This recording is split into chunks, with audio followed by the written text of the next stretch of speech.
2024 के चुनाव से पहले इतनी अटकलें लगाए जा रहे हैं। कोई किसान की बात कर रहा है, वो कोई बेरोजगारी की बात कर रहा है। अभी तक के किसी ने जो है बात यही नहीं करी कि जनता क्या चाहती है।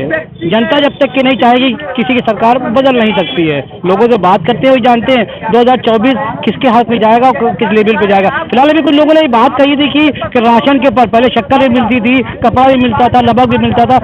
ये कहा जा रहा है कि गेहूँ भी मिल रहा है और चावल मिल रहे हैं। ये विफल है, वो जरूरी था, ये जरूरी नहीं है, इसके लिए ही बात करते हैं। सर पहले ये था कि जो है हर चीज मिलती थी, अब जो है खाली जो है जो पुनंदा बनाया गया है, खाली एक ही चीज मिल रही है, एक दो चीजें मिल रही है, घी और चावल। क्या इससे जिंदगी पार पा सकती है?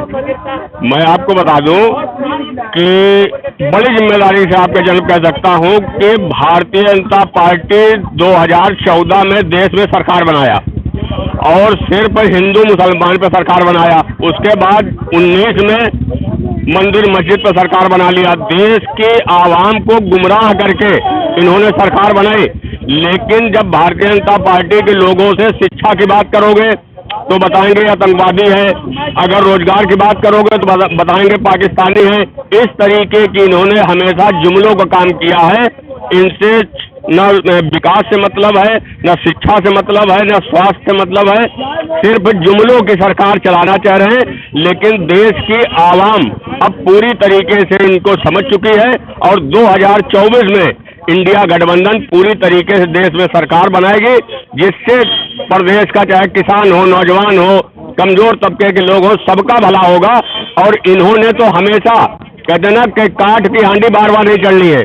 अब इनके देश के प्रधानमंत्री 1947 में देश आजाद हुआ, उससे अब तक कई प्रधानमंत्री आए, लेकिन देश का सबसे झूठा प्रधानमंत्री अगर कोई हुआ तो देश के नरेंद्र मोदी से ज्यादा झूठा कोई प्रधानमंत्री नहीं हुआ। वो तो कह 9 साल हमने वो काम कर दिया, कभी कोई कर नहीं पाएगा। हाँ, जितना उन्होंने झूठ बोला उतना कोई प्रधानमंत्री झूठ नहीं बोल सकता, ये तो सच बात है।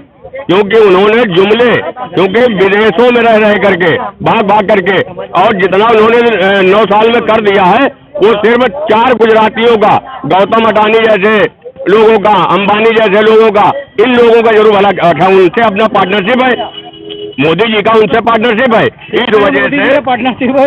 क्या ये लोग पौफला गए हैं, इनको कुछ मालूम ही नहीं है।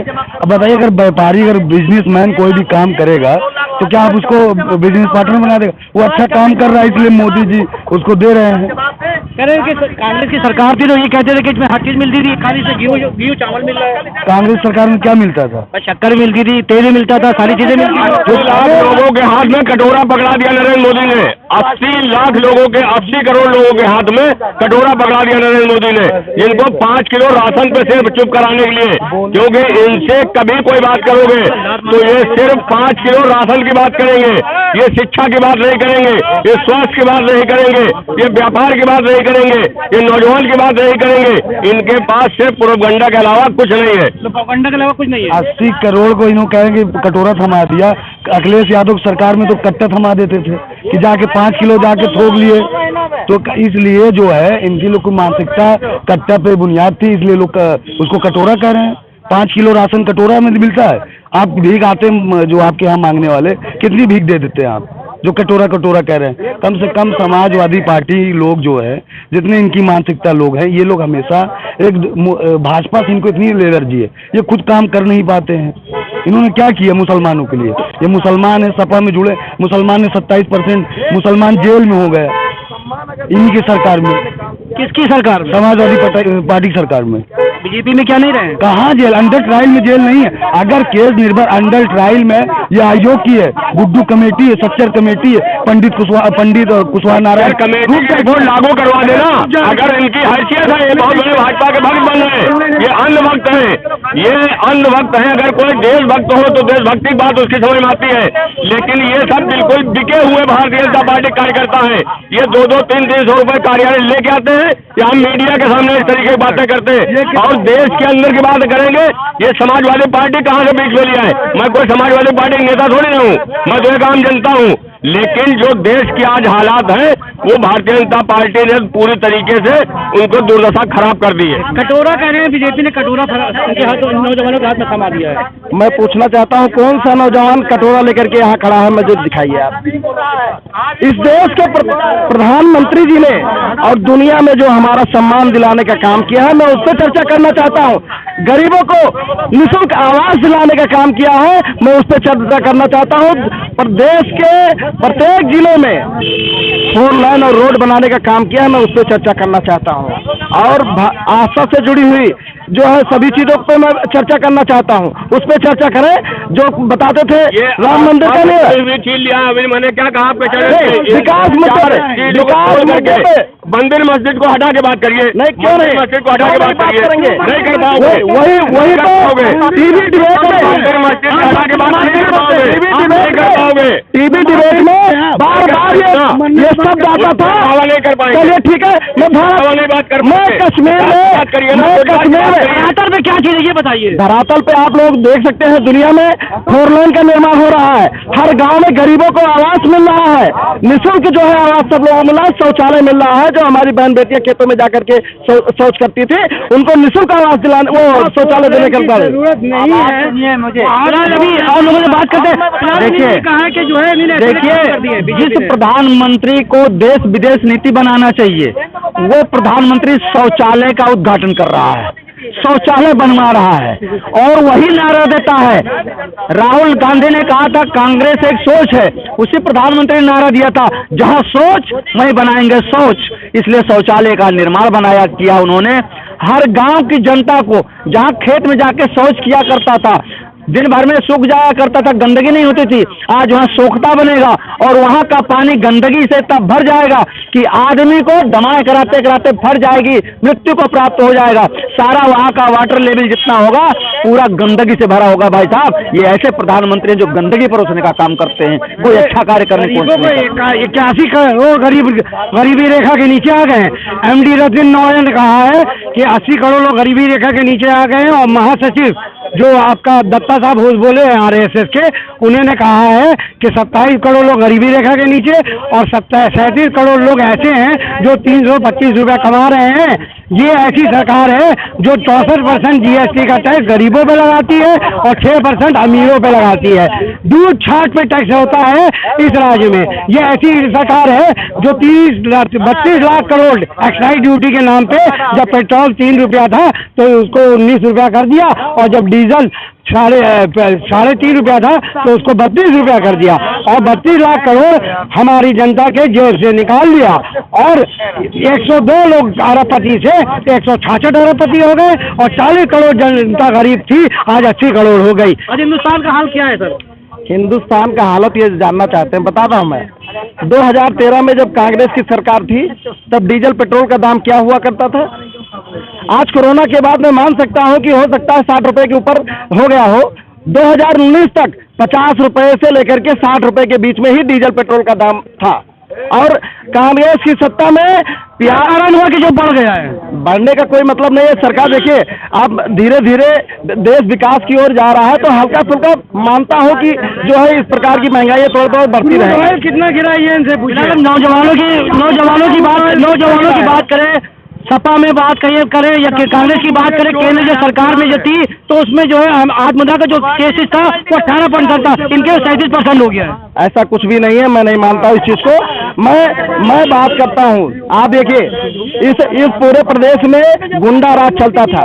आज योगी जी की सरकार में कोई एक भी आदमी गुंडे रोड पे निकल करके, मैं उससे चर्चा करना चाहता हूँ। हत्या बलात्कार योगी सरकार में सुजातीय लोग मुख्यमंत्री जी के जो सुजातीय लोग हैं वो गुंडाई कर रहे हैं, बदमाशी कर रहे हैं, लूट कर रहे हैं, हत्या कर रहे हैं, लेकिन वो इनको नहीं दिखाई देगा।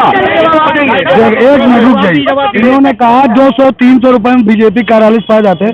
ठीक है भाई, हम लोग 200-300 पा जाते। तुम तो सपा की सरकार में जमीन कब्जा किए थे तो अभी वही बेच रहे हो, चल रहा है तुम्हारा। हम लोग तो गरीब लोग हैं। भाजपा भारतीय जनता पार्टी से ज्यादा भूमाफिया किसी सरकार में नहीं रहे और भारतीय भारतीय जनता पार्टी से ज्यादा कोई गुंडाई नहीं कर सकता है। इस वजह से इन लोगों को वही दिखाई देता है।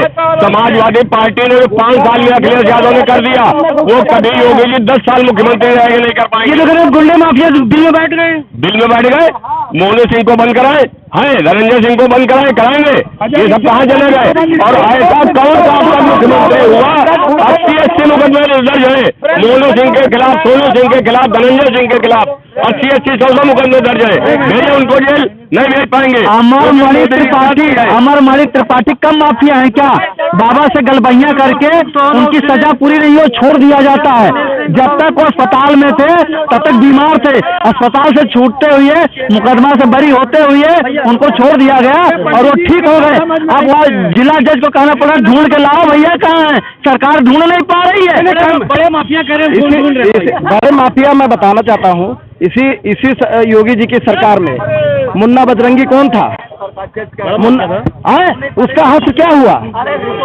उसका हस्त क्या हुआ?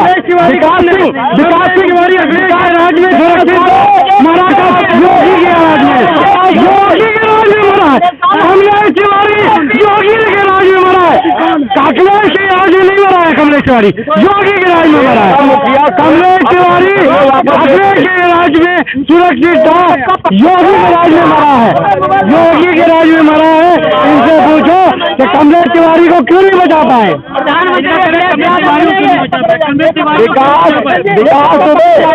विकास इसी सत्ता में वो विकास दुबे इसी सत्ता में सीओ के ऊपर जो उन्होंने मंत्री को मरवा डाला था, सीओ मरवा डाला, उनका हस्त क्या हुआ? किस स्तर पर? कोई भी जिन व्यक्तियों का मामले है, आज एक मच्छर मामले, आप आज की डेट में एक मच्छर मामले की हैसियत में नहीं है, खुले नहीं मार सकता। योगी अगर योगी पूरे दावा ठोकती है कि पूरे माफिया बाहर चल गया है, कि ये देखिएगा कुलदीप सेंगर कौन है, ब्रजेश सिंह कौन है, धनंजय सिंह कौन है, राजा भैया कौन है, डॉक्टर उदय भाई सिंह, अशोक चंदन कौन है, ब्रिजभूषण कौन है, बुलबुल सिंह कौन है, सोनू सिंह कौन है, मोनू सिंह कौन है, अजय सिंह सिपाही, पिंटू सिंह, सनी सिंह, जिसपे सब पे 50 से 60 मुकदमा है। ये कहाँ गए? यही खुला घूम रहा ना, यही खुला घूम रहा ना। संरक्षण किया गया योगी जी का संरक्षण है। अगर ये यादव होते सारे माफिया तभी बुलडोजर चल चुका होता, क्योंकि ये सभी ठाकुर जात के हैं, इसलिए बुलडोजर नहीं योगी की चला। सपा के सरकार में बुलडोजर जो पंचर हो गया, सपा का अपने विधायक के लिए चलाए भाई। अखिलेश भैया अपने सोच समाजवादी के थे कि अखिलेश भाई अपने विधायकों के ऊपर बुलडोजर चला, भाजपा कोई अपने विधायकों के ऊपर बुलडोजर चलाए तो बताइए, अपने सांसद के ऊपर बुलडोजर चलाइए। एक प्रधान के जो भाजपा का अगर कोई प्रधान के टैग लगा लिया उसके ऊपर बुलडोजर नहीं चला पाती है तो यार विधायक तो बहुत बड़ी बात है। भाजपा क्या बात कर रहा है?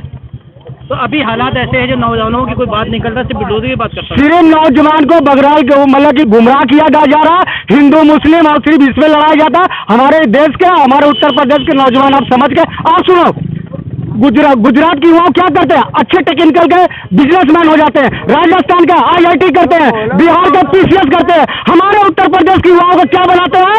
नेता बनाते हैं। तू आजा हम नेता बन जाते हैं, तो मेरे थैला लेकर PRO घूमता रहता है। ये हमारे उत्तर प्रदेश के हाल कर दिया, इसलिए हाल कर दिया। अगर पढ़ा लिखा एक अनपढ़ बाबा बनेगा तो हमारे युवाओं को गुमराह करेगा। वो सांसद भी रहेंगे कि अनपढ़ थोड़ी है, वो पढ़े लिखे आदमी है। कौन बाबा पढ़े लिखे आदमी है? अरे यार बाबा कौन बनता भाई? बाबा का भी लालच है। अपना योगी आदित्यनाथ मठ देखे, मठ के मतलब राजनीति से मतलब नहीं, कुर्सी के लालच के मतलब। बाबा कौन? हाथ लगे गाँव में बाबा देखे ना, अगर कोई आपका लड़का बाबा बन जाता कहते यार ये तो घर द्वार सब त्याग दिया है, अब बीबी बच्चा सब त्याग दिया है, इसको बाबा है, इसको कोई धन दौलत से लालच नहीं है।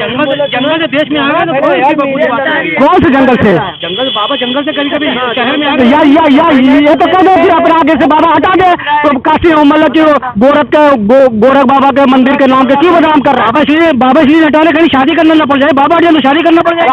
हाँ सबको पता कि सारे बाबा हैं वैसे होते हैं, सबको मालूम है, ये हमें भी मालूम है, आपको भी मालूम है। कोई बाबा एकदम सच है ही नहीं है, ठीक है।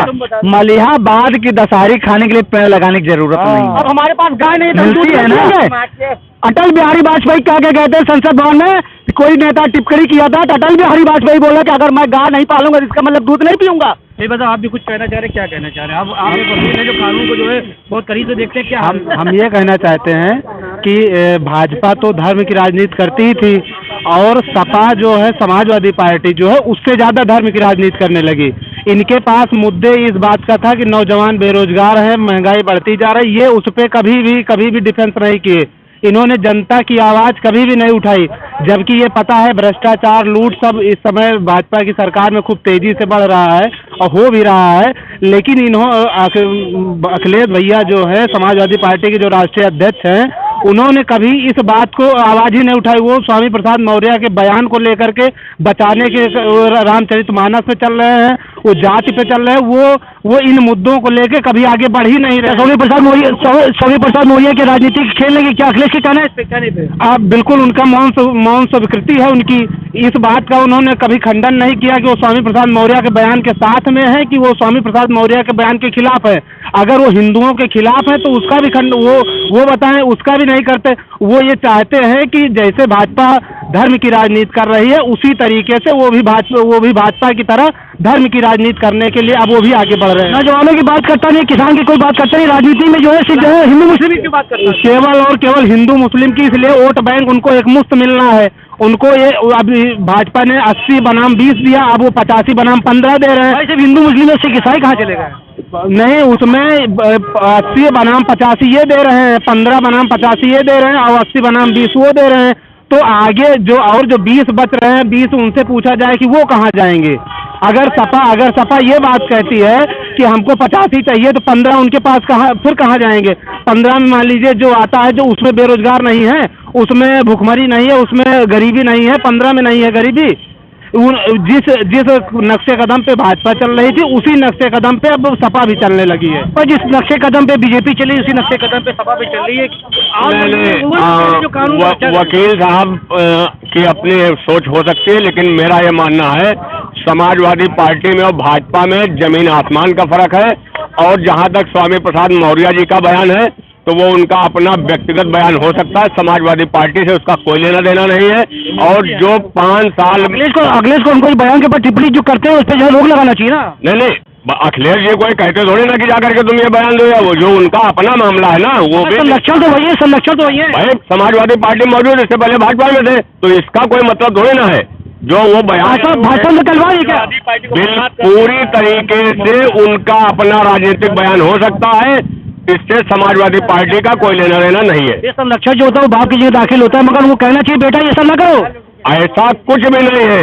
संरक्षक ऐसा होता है, समाजवादी पार्टी को राष्ट्रीय अध्यक्ष है तो रोज उनके यहाँ जाके बैठे थोड़े रहते हैं। अब वो अपने घर कोई बयान देना है तो उनसे क्या पूछ करके वो बयान देते हैं कि हम ये चौथा बयान है उनका इस तरह का। वो 40 देंगे, यानी कि आप कह रहे हो 40 देंगे? वो 40 बयान देंगे। ऐसे लोगों पे जब लगाम नहीं लगाए जाए, सरकार की जिम्मेदारी बनती है। अगर कोई किसी धर्म के खिलाफ ऐसी टिप्पणी करता है, मैं तो मानता हूँ हिंदुस्तान के 140 करोड़ लोग हैं और सभी धर्मों को यहाँ मानने वाले लोग हैं, किसी को किसी के धर्म पे टीका टिप्पणी करने का अधिकार नहीं है।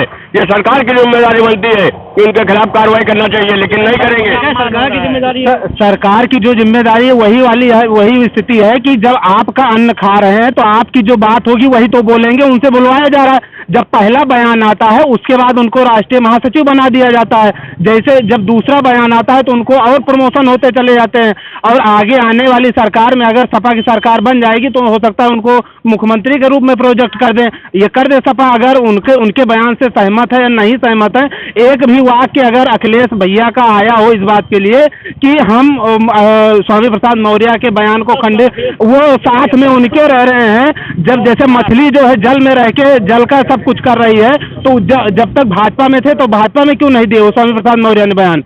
क्यों जैसे सपा में जैसे कूद के गए तैसे तुरंत उन्होंने दूसरा बयान देना शुरू कर दिया? उनको कहाँ से ज्ञान मिल गया? उठा रहे काम कर रहे हैं क्या? सुनिए, ये बात कर रहे हैं संसद भवन के अंदर भारतीय जनता पार्टी के सांसद ने एक बसपा के सांसद से कौन से शब्दों का चयन किया था, कौन से शब्द इस्तेमाल किए थे, लेकिन क्या प्रधानमंत्री ने उनसे कहा था कि तुम ऐसे बयान दो जाकर के? वो उनका अपना मामला हो सकता है, समझ रहे? क्यों व्यक्तिगत धर्म क्यों जब उन्होंने किसी के समुदाय के जात नाम लेकर के कहा कटुआ है, मुल्ला है, ये आतंकवादी है, ये है, कहा नहीं कहा? उस पर भारतीय जनता पार्टी ने क्या एक्शन लिया था? कुछ लिया था? लेकिन ये उनका अपना मामला था, जो एक्शन होना है। मुसलमान पे बड़े मौलाना का बयान इससे आया था क्या?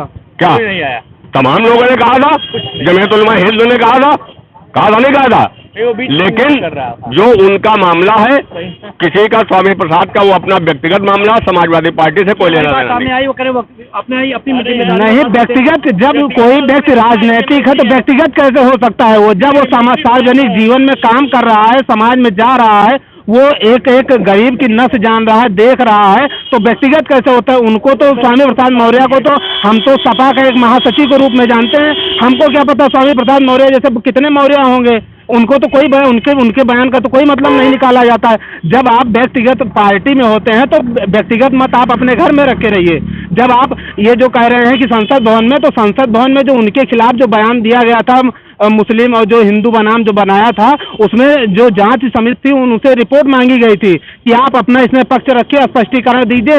जैसे जब संसद भवन में आप जब कोई देते हैं, बयान देते हैं, तो उसमें जो जांच समिति होती है, जो लोकसभा के अध्यक्ष होते हैं, जो समिति बनाई जाती है, वो उसमें रिपोर्ट स्पष्टीकरण संगठन ने उनसे रिपोर्ट मांगी थी, संगठन ने भी मांगी थी, और जो संसद भवन का जो सभापति होते हैं, जो लोकसभा अध्यक्ष होते हैं, उनकी जो समिति होती है, उन्होंने स्पष्टीकरण मांगा। तो उस स्पष्टीकरण में दोनों लोगों को जाना था। अब यहाँ पे इन्होंने एक भी बार स्पष्टीकरण इसलिए नहीं मांगा कि जैसे अगर कोई मान लीजिए मुस्लिम धर्म के अगर विरुद्ध कोई कह दिया होता, तब तक उसका सर कट गया होता कमलेश तिवारी की तरह।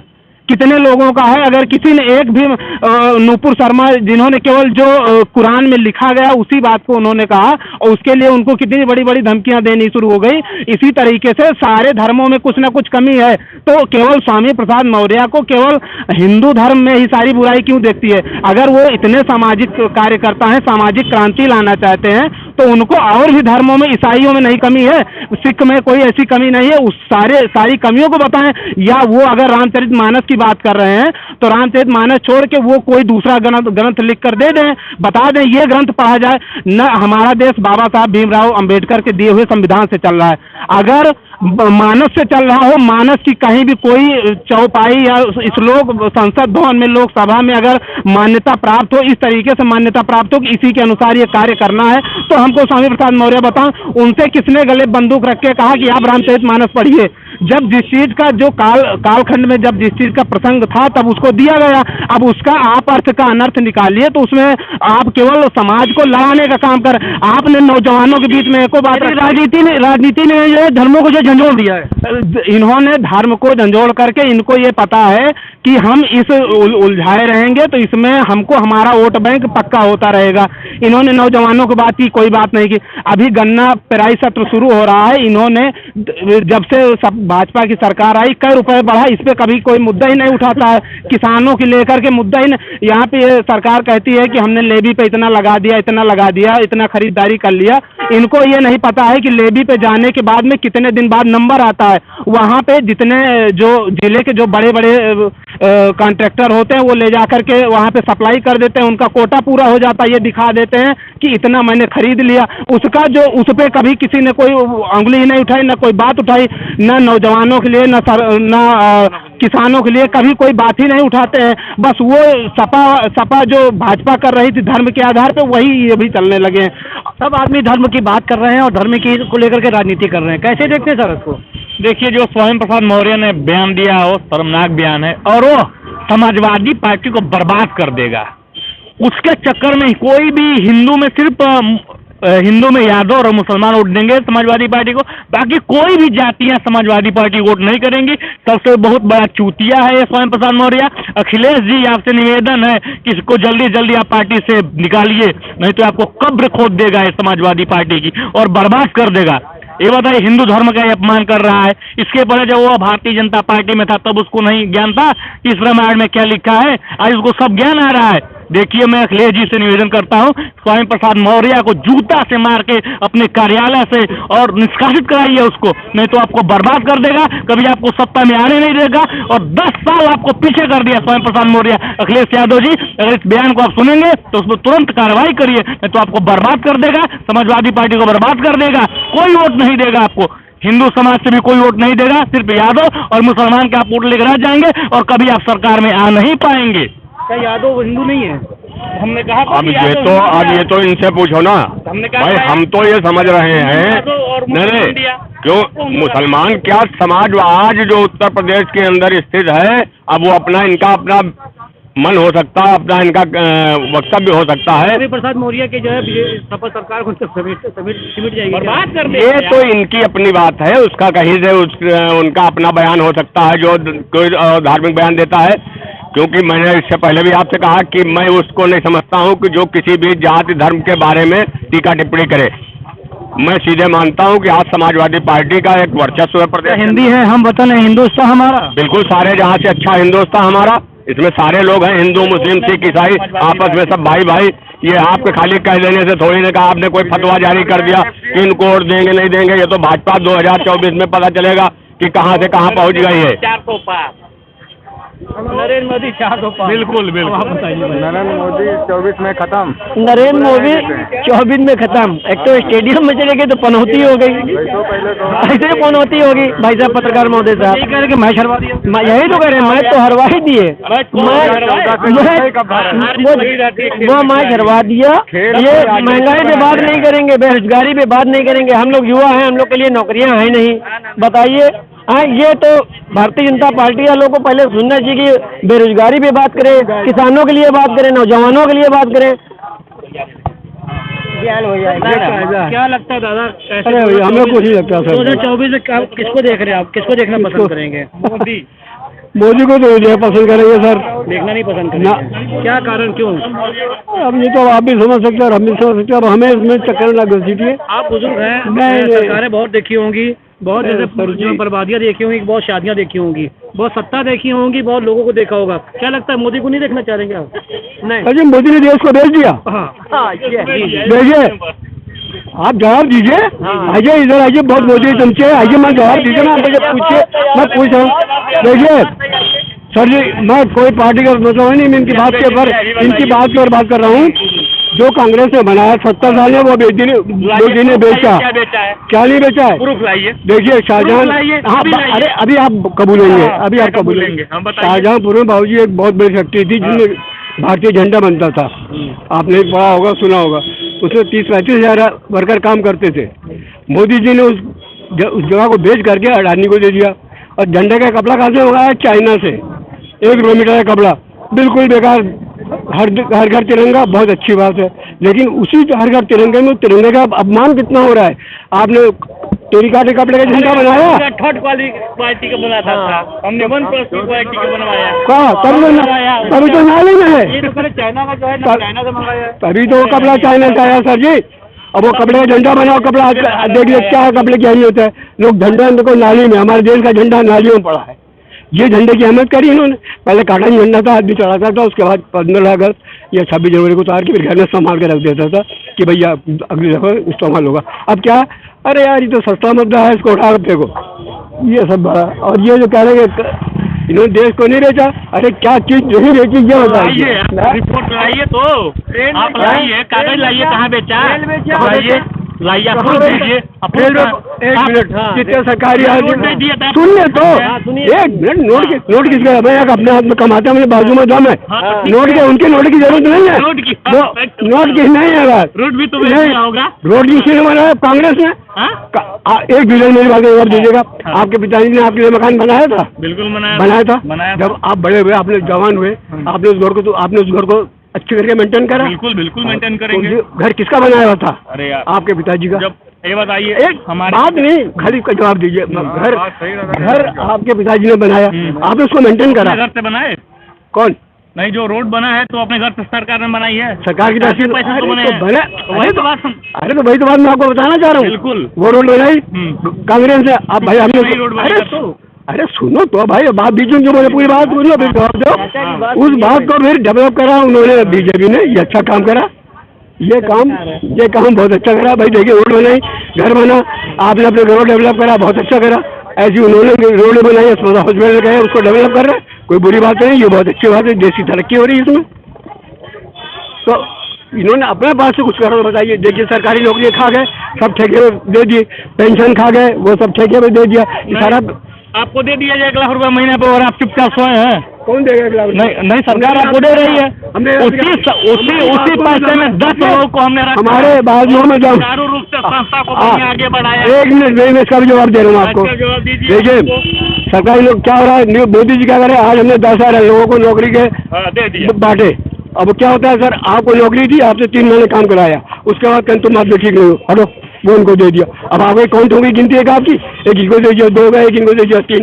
एक नौकरी 4-4, 5-5 जगह बांट रहे हैं, वो हमने साहब इतने लोगों को नौकरी दे दी। एक ही नौकरी 100 आदमी को एक ही नौकरी 4 और 5 आदमी को बट रही है। नहीं सर, रोज नियुक्तियां बट रही है। आप सरकारी आंकड़े उठा के देख लीजिए, बिल्कुल हर क्षेत्र में, शिक्षा, स्वास्थ्य, किसी भी क्षेत्र में आप सरकारी आंकड़े निकालवा के देख सकते हैं। हमारी सरकार ने 1 नंबर काम किया है। इनकी सरकारों में लूट, इनकी सरकार में डॉक्टर आते थे अपने केबिन में और तुरंत चले जाते थे, प्राइवेट अपना संस्था खोल के चलाते थे। हमारी सरकार में डॉक्टरों पे जांच बैठी तो कंटिन्यू 10 बजे से लेके और 8 बजे रात तक हमें ड्यूटी निकाल जाते हैं। इनकी सरकार में मास्टर आता तो साइन करके चला जाता था। हमारी सरकार में मास्टर 10 बजे से लेके 4 बजे तक पढ़ाता है। मेहनत करते हैं, हम लोग कहीं ना कहीं भ्रष्टाचार को रोक लगाया कि नहीं रोक लगाया, बताइए। इनके सरकार में जितने भी डॉक्टर, जितने भी कर्मचारी हैं, आते से साइन करके चले जाते थे। हमारी सरकार में आए और तुरंत जब जांच बैठी तो 10 बजे से लेकर 4 बजे तक पढ़ाना हो, चाहे शिक्षा हो, स्वास्थ्य हो, रोजगार हो, हर थाने में CCTV कैमरे लगवाए हम लोगों ने। और पूरे प्रदेश की जनता खुशहाल है और सरकार के प्रगति पर है। और पूरा नरेंद्र मोदी तीसरी बार शपथ लेंगे, ऐसे चिल्लाते रह जाएंगे। धन्यवाद। तो सुनिए, एक जवाब दीजिए। 24 में शपथ लेंगे। देखिए सर, अभी आपने 4-5 दिन पहले हिंदुस्तान अखबार पढ़ा होगा, उसमें हिंदुस्तान वालों ने सर्वे करा था रात में, तो क्या थाने खुले हुए मिले, इनसे पूछिए। ये जो कह रहे हैं ना थाने में खुले, अरे गाली वाली मंत्री, सॉरी सर, गलती हो गई, मैं इस बात से बताइए। नहीं, ये मेरी गलती है। हालात बहुत शानदार है। नौजवानों के, भारतीय जनता पार्टी वाले नौजवानों की, बेरोजगारों की, भ्रष्टाचारों की नहीं बात करते हैं। बेरोजगार पे कोई बात नहीं करते, महंगाई पे कोई बात नहीं करेंगे, केवल हिंदू मुस्लिम करेंगे, मस्जिद मंदिर को लेके और अडानी अंबानी की बात और करेंगे। अगर मोदी जी भाषण देने जाते हैं, सबसे पहले कांग्रेस को बदनाम करते हैं, सबसे पहले कांग्रेस को नाम लेते हैं। अभी बहुत लोगों से बात करी, सब ने, किसी ने सब पे आरोप लगाए, कभी सपा पे लगाए, कभी कांग्रेस के पे लगाए। कहने का यही है कि तो हम कहीं 2024 में फिर जो है मोदी जी वापस आ रहे हैं। बातें बहुत सामने नजर आई, मगर किसी ने नौजवानों की, किसानों की बात नहीं करी। सिर्फ यही बात करी कि हिंदू मुस्लिम की बात करी, नौजवानों की बात करने वाला कोई नहीं, किसानों की बात करने वाला कोई नहीं है। ये बातें करने वाला कौन लगा? लोग कहते थे पहले कि किसान की जो बात करेगा वही जनता पे, सरकार पर राज करेगा। ये जो जुमला था वो कहने का विफल होता जा रहा है। इसको कहीं ना कहीं जनता को भी समझना चाहिए और लोगों को भी समझना चाहिए कि आगे चल के किसकी सरकार होना चाहिए जो नौजवानों के बारे में और सरकार के बारे में सोचे और उनको कहीं ना कहीं एक अच्छा मुकाम पर पहुंचाए। कैमरामैन तला के साथ शरफुद्दीन खान।